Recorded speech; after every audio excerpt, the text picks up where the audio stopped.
रामनाथ मंदिर के पास बहने वाली घी नदी साल के 9 महीने पानी से लबालब भरी रहती है।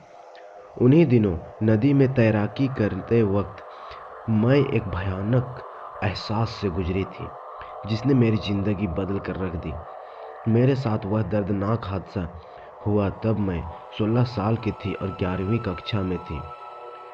वह एक सामान्य दिन था।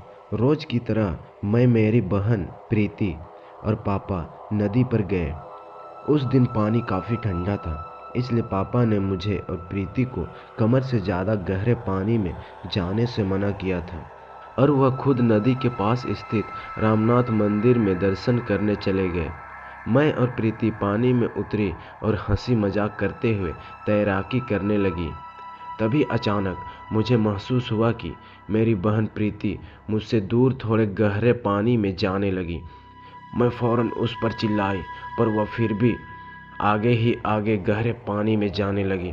मैं प्रीति को पकड़ के वापस लाने उसके पीछे पीछे गहरे पानी में जाने लगी। अब पानी मेरे गले तक था। अचानक प्रीति मेरी आंखों से ओझल हो गई।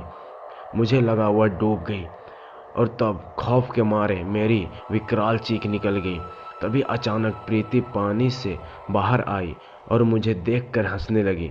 मैंने पानी में ही तैरते तैरते उसे जोर का लाफा मार दिया और उसके बाद जो हुआ उस मंजर को देखकर मेरी तो रूह कांप गई।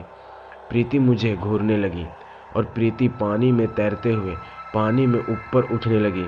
वह कमर तक पानी से ऊपर उठ गई। गले तक गहरे पानी में तैरते हुए किसी इंसान का ऐसा करना नामुमकिन होता है, यह मुझे पता था। फौरन मैं समझ गई कि मेरी जान आफत में है। तभी यकायक मेरी नज़र नदी किनारे पर पड़ी। मैंने देखा कि नदी किनारे मेरे पिता और मेरी बहन प्रीति खड़े हैं और मेरी ओर देखकर चिल्ला रहे हैं। अब मैं उस पानी में ऊपर उठे हुए भूत की ओर देखना भी नहीं चाहती थी, क्योंकि मुझे पता चल गया था कि उसने मेरी छोटी बहन का रूप लेकर मुझे गहरे पानी में लाने का जाल बिछाया था। मैं एक गहरी सांस भर के जोर लगाते हुए डरते कांपते किनारे की ओर तैरने लगी, पर वह जालिम भूतनी कहाँ मुझे इतनी जल्दी छोड़ने वाली थी। उसने अपना असली रूप दिखाया और घूम कर मेरे सामने आ खड़ी हुई। उसके मुंह से मांस लटक रहा था, दांत उसके काले और नुकीले थे और उसके बालों में कीड़े लगे हुए थे।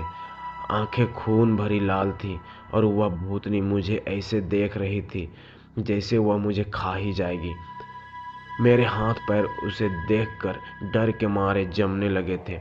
फिर भी मैंने उस भूतनी के पास से घुमाव लेकर तैरकर किनारे की ओर तैरकर भागने की कोशिश की, पर उसने पानी में जाकर मेरा एक पैर पकड़ लिया। उसकी पकड़ आज भी मुझे याद है, जैसे किसी गर्म लोहे की जंजीर ने जकड़ रखा हो। जैसे ही उसने मेरा पैर पकड़ा, मेरी हिम्मत जवाब दे गई और मैंने पानी में तैरना छोड़ दिया और आने वाली दर्दनाक मौत के लिए मैं खुद को तैयार करने लगी। 2-3 बार मैं पानी के अंदर बाहर हुई, तभी अचानक मेरे हाथ को किसी ने कसकर पकड़ा और वह पवन की रफ्तार से खींचकर मुझे किनारे की ओर बहाने लगा और उसी वक्त तुरंत ही मेरे पैर की पकड़ भी छूट गई। मुझे जब होश आया तो मैं नदी किनारे पड़ी थी और मेरे पापा और प्रीति पास बैठकर मुझे होश में लाने की कोशिश कर रहे थे। प्रीति ने कहा कि वह कभी गहरे पानी की ओर गई ही नहीं थी। मेरे पापा ने कहा कि उसे पानी में कोई भूतनी मेरे सामने खड़ी दिखी ही नहीं। पापा ने कहा कि गहरे पानी से नदी की ओर में खुद बहकर आई।